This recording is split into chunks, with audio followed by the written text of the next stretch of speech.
Kerajaan digesa menggubal segera Akta Perkhidmatan Awam bagi mengawal campur tangan politik dalam urusan pentadbiran kerajaan di samping membolehkan penjawat awam mampu berhikmat dengan lebih cekap. Presiden Persatuan Alumni Pegawai Takbir dan Diplomatik Alumni PTD, Tan Sri Abdul Halim Ali berkata cadangan penggubalan akta berkenaan pernah dibangkitkan Kerajaan Pakatan Harapan PH ketika menang pilihan raya umum ke-14 PRU14 lalu, namun ia gagal direalisasikan. Ya, akta perkhidmatan awam. Kita belum ada akta perkhidmatan awam. Sebenarnya kerajaan yang dilantik selepas pilihan raya ke-14 itu ada menyebutkan salah satu tujuan dia adalah untuk menggubahkan akta perkhidmatan awam. Tapi ialah waktu itu berlaku pertukaran kerajaan dalam waktu yang singkat dan sebagainya. Akta itu tidak diteruskan. Jadi kita memintalah sangat kepada kerajaan yang baru supaya akta perkhidmatan awam itu digubal untuk semata-mata untuk kebaikan perkhidmatan awam dan kebaikan pengurusan dan pentadbiran negara kita. Akta Perkhidmatan Awam itu akan menggariskan apakah tugas tanggungjawab perkhidmatan awam, apakah prinsip-prinsip yang perlu diikuti, dan juga menggariskan apakah tugas dan tanggungjawab orang anggota-anggota pentadbiran, iaitu orang politik lah kan. Jadi dengan itu tidak timbul pertelingkahan dalam segi bidang tugas. Jadi kalau itu diikuti sepenuhnya, jadi tentu tidak ada campur tangan politik dalam pengurusan perkhidmatan awam. Perkhidmatan awam ini adalah satu perkhidmatan yang dianggap profesional. Mereka menjalankan tugas-tugas atau melaksanakan dasar kerajaan tanpa pilih kasih, tanpa memihak kepada mana-mana parti politik. Itu yang penting. Dengan itu pengurusan pentadbiran kerajaan akan berjalan dengan baik. Ada ketulusan, ada accountability, dan juga tidak ada ketirisan. Seperti yang kita tengok dalam, seperti yang kita lihatlah dalam beberapa kes mahkamah. Dalam perbincangan itu terkeluarlah bukti-bukti tentang campur tangan politik.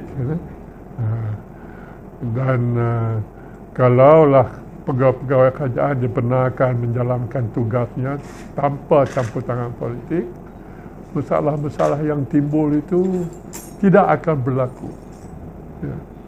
Contohnya pembayaran yang dibuat tanpa projek itu berjalan, contohnya, ataupun projek siap hanya 10%, bayaran dah buat 50%. Semua ini tak akan berlaku. Tak semestinya. Dalam peraturan keuangan kita, pengurusan keuangan, memang disebut dalam bahawa pegawai pengawal adalah ketua jabatan KSU selalunya KSU lah. Jadi dia akan menubuhkan jawatan kuasa tender. Jawatan tender pun disebut tentang siapakah yang layak menjadi ahli dan sebagainya. Tentu sekali yang jelas adalah orang politik tidak boleh menjadi ahli jawatan kuasa tender. Itu okey, itu mereka faham. Jaranglah nampak, bukan kata tak boleh, jarang nampak orang politik ikut serta dalam perbincangan dalam jawatan kuasa tender. Tapi yang berlaku adalah dia buat secara indirect. Itu yang saya sebutkan tadi, kadang-kadang pegawai ditekan ataupun dirasa terpaksa membuat sesuatu keputusan yang tidak selaras dengan dengan ketentuan yang dibuat. Ya betul. Sepatutnya begitulah.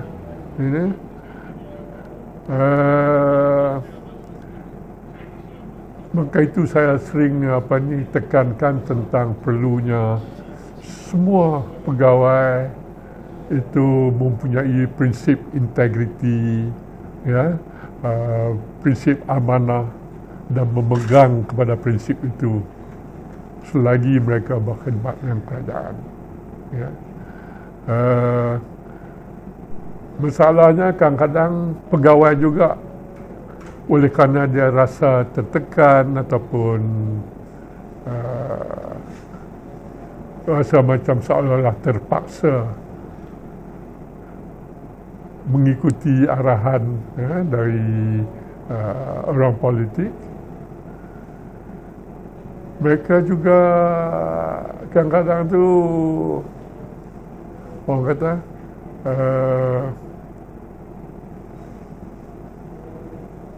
bersekongkong ataupun bersetuju menerima arahan. Dari situ timbullah elemen-elemen rasuah dan sebagainya.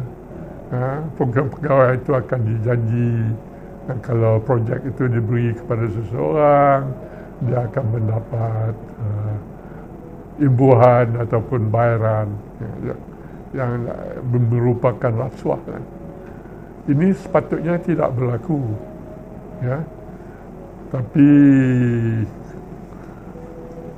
sebenarnya ia berlaku. Maka itu kita berasa bahawa tekanan ataupun